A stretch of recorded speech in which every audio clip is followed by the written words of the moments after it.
Hello at welcome muli sa ating video ng ating Alamin series, and it's our 25th episode. At dahil dyan, di na tayo magpapakatagal pa. Simulan na natin. Tara!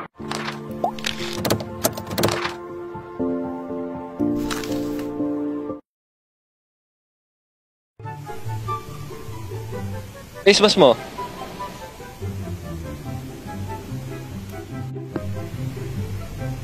Bilis, bilis.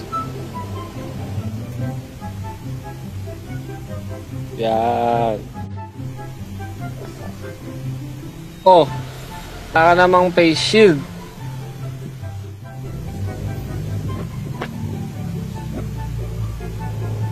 Yan, very good.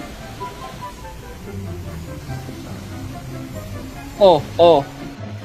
Nakalimutan ka. Mag-sanitize ka muna. Yan, dami mo pa. Sige.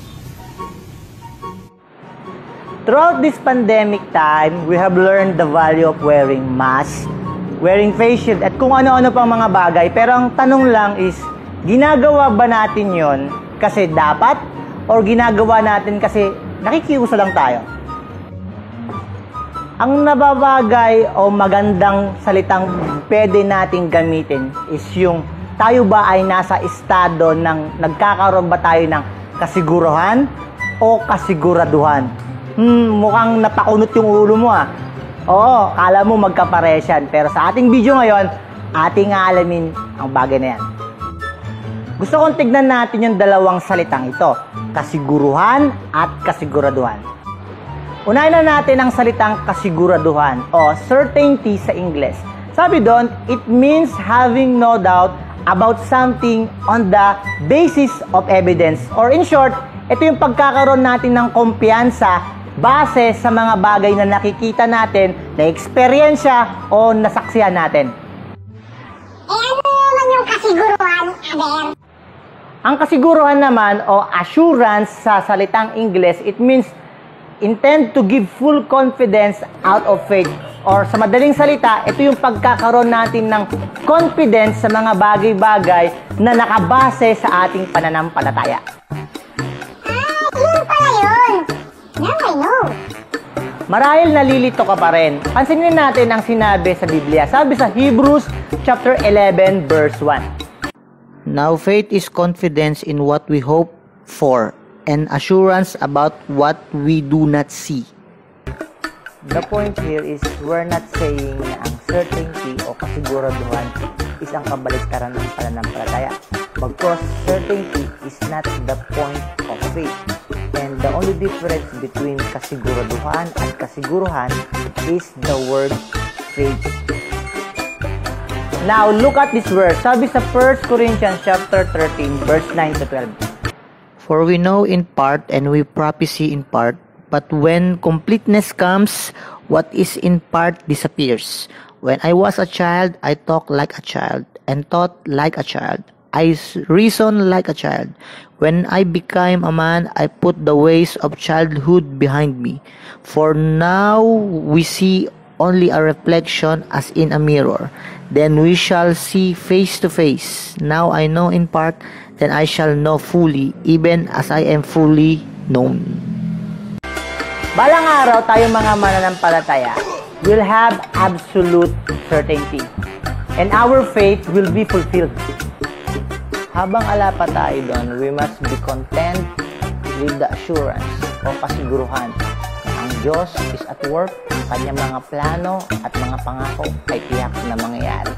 Tayo may kasiguruhan dahil sa pamamagitan ng ating pananampalataya. Kaya ngayon kaibigan, ang tanong na lang is, ang basihan pa rin ba ng ating confidence is nakabase sa evidence o certainty? Tagalog is kasiguraduhan, o ang basihan ng ating confidence is true faith, which is yung assurance o yung kasiguruhan na matatamasa lang natin pag tayo nagkaroon ng pananampalataya sa Diyos. Sa ating pagtatapos, tayo muling makakarinig ng isang salaysayin. Muli, ito ang inyong pastor. Bati sa inyo sa mapagpalang araw. Kasiguruhan, kasiguraduhan. Kasiguruhan, kasiguraduhan. Saan ka dyan? Hala, nalito na ata. Huwag malito, di yan iisa. Sila yung magkaiba. Mukhang pareho pero may pinagkaiba. Sabi ng isa, siya ay kumpiyansa daw sa lahat ng bagay na base sa ebidensya. Ngunit ang isa naman, sabi niya, siya ay kumpiyansa sa lahat ng bagay na nakabase sa iyong pananampalataya. Yan, nakita mo na. May pinagkaiba, di ba? Tanong ko lang, alin dyan iyong ginagawa? Kaway may kumpiyansa? Mukha nga. Pero tanong ko lang, anong pinagbabasehan mo? Baka ikaw yung kaibigan ko. Sabi niya, to see is to believe. Bago ko maniwala, pakita mo muna. O, naniniwala ako sa iyo, kaso pakita mo muna.